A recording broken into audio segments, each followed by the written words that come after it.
Friends, मैं CA चैन आपका स्वागत करता हूं आपके अपने यूट्यूब चैनल पर। दोस्तों, अपने बैंक अकाउंट से कैश विड्रॉ करने में पर भी अब यहाँ पर आपको टीडीएस पे करने की रिक्वायरमेंट आएगी। जो टीडीएस है यहाँ पर ऑटोमेटिकली डिडक्ट किया जाएगा बैंकिंग कंपनी, कोऑपरेटिव बैंक या फिर पोस्ट ऑफिस के द्वारा।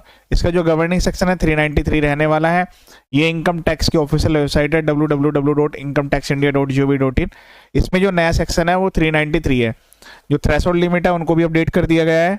इसके सारे प्रोविजंस जो है वो नए आ चुके हैं 392, 393, 394। ये अब सेक्शन रहने वाले हैं इनकम टैक्स एक्ट 2025 में। तो अब इसमें समझ लीजिए, इसमें अलग अलग टेबल्स दी गई है।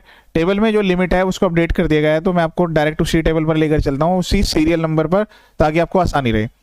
इसमें थर्ड टेबल आपको मिलेगी। थर्ड टेबल पर आपको आ जाना है for payment to any person. इसमें यहाँ पर जो लिमिट है उसको अपडेट कर दिया गया है। पहले आपको काफ़ी लोअर लिमिट यहाँ पर दी गई थी, केवल 20 लाख रुपए की लिमिट थी। अब हायर लिमिट है। सीरियल नंबर 5 में ये जो डिटेल्स है यहाँ मेंशन की गई है। तो आप इन लिमिट्स को ध्यान रखें।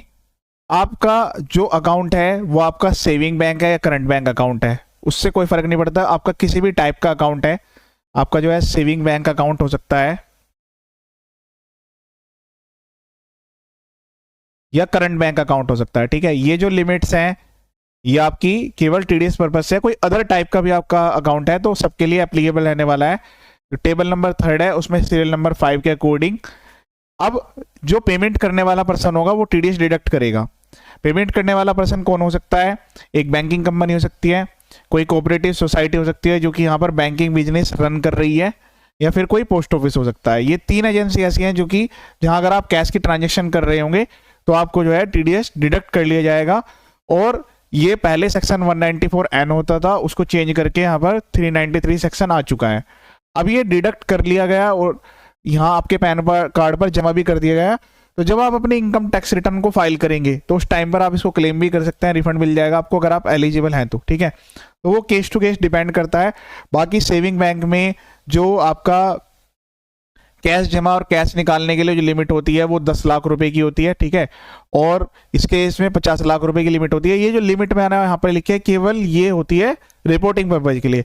ये जो बैंकिंग कंपनी, कोऑपरेटिव बैंक या कोऑपरेटिव सोसाइटी है, वो अगर इतने से ज्यादा का आपकी कैश की ट्रांजेक्शन हो रही हैं तो डिटेल्स इनकम टैक्स डिपार्टमेंट को पास ऑन होगी। तो एक तो मोड हो गया ये वाला, यहाँ पर आपको इस वाले लेवल पर आपकी जो डिटेल्स है पास ऑन कर दी जाती है, लेकिन यहाँ इस पर टीडीएस नहीं कटता।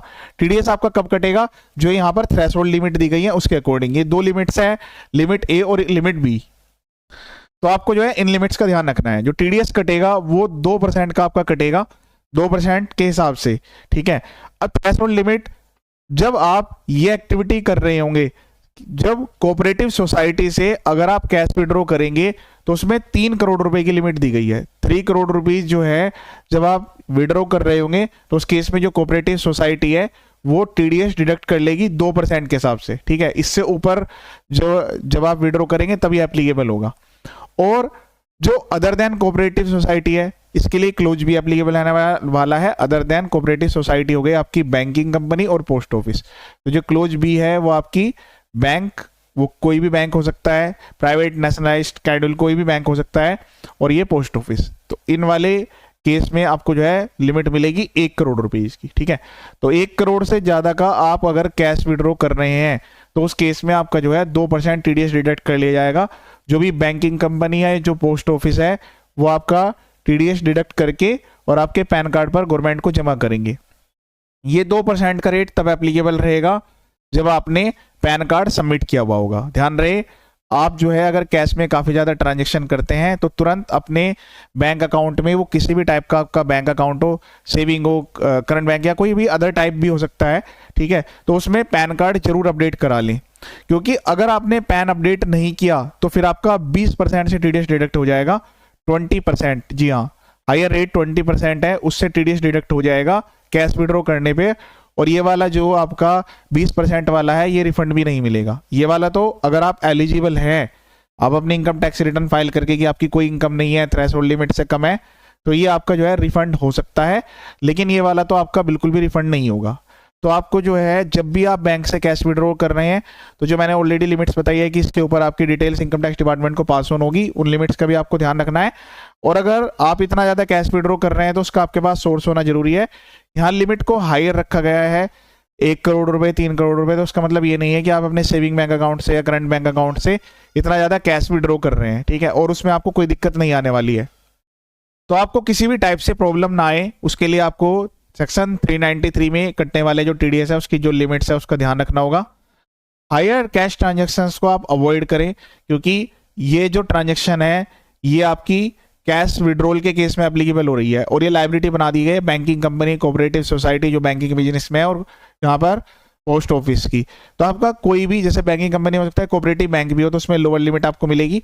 तो जब वो आपको कैश पे करेंगे, यहाँ पर जो पेयर है, ये 3 पेयर है, इनकी लायबिलिटी बना दी गई है कि जब आपको कैश पे करेंगे, वो आपको कैश पे कर रहे हैं, इसका मतलब है कि आपने अपने बैंक अकाउंट से कैश विड्रॉल कर लिया।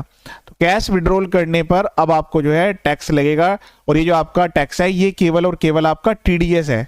ध्यान रहे, ये कोई आपकी लायबिलिटी नहीं है कि आपका जो है फाइनल टैक्स हो गया है, ये आपका केवल और केवल टीडीएस है। गवर्नमेंट जो है यहाँ पर रिपोर्टिंग पर्पज से कि आप इतना हाई कैश विड्रॉ कर रहे हैं, तो उसकी जो रिपोर्टिंग है वो आपके पैन कार्ड पर हो रही है। माइनर अमाउंट जो कि 2% है वो यहाँ पर डिडक्ट कर लिया जा रहा है, और हो सकता है मल्टीपल टाइम, जैसे कि आप एटीएम से विड्रॉ कर रहे हैं या फिर बैंक में जाकर चेक से विड्रॉ कर रहे हैं, तब यहाँ पर मल्टीपल केस में भी वो डिडक्ट हो सकता है।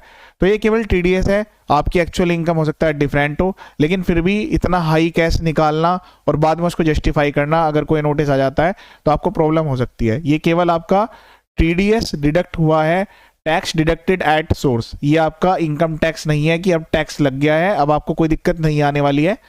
आप जो है अपनी आईटीआर में जो है सही तरीके से प्रॉपर्ली इसको रिपोर्ट करें, ठीक है, और जो भी आपका जेन्युइन टैक्स बनता है उसको टाइमली जमा करें। कैश की ट्रांजैक्शंस जो भी आप कर रहे हैं, कैश विड्रॉल, कैश डिपॉजिट्स, उनको मल्टीपल अलग अलग पॉइंट्स पर जो रिपोर्टिंग एजेंसी है वो अपलोड करेंगी, ठीक है। तो ये नई वाली लिमिट्स का आपको ध्यान रखना है। इसके अलावा मैंने अपने यूट्यूब चैनल पर काफ़ी सारे वीडियोज ऑलरेडी अपलोड कर दिए हैं, अलग अलग नए सेक्शंस आ चुके हैं, TDS return filing, income tax, GST filing, और उसके अलावा अगर आपको कोई नोटिस आ जाता है उसका रिप्लाई कैसे करना है, अपील कैसे फाइल करनी है, अगर ऑर्डर जारी हो गए हैं, सब कुछ वीडियोज में कवर है। चैनल का पर्पज फुली एजुकेशनल है, वीडियोज को शेयर जरूर करें। नए रूल्स आ चुके हैं, नए प्रोविजंस आ चुके हैं, और जल्दी यहाँ पर मैं काफ़ी सारी वीडियोज अपलोड करने वाला हूँ। ये वीडियो देखने के लिए थैंक यू सो मच।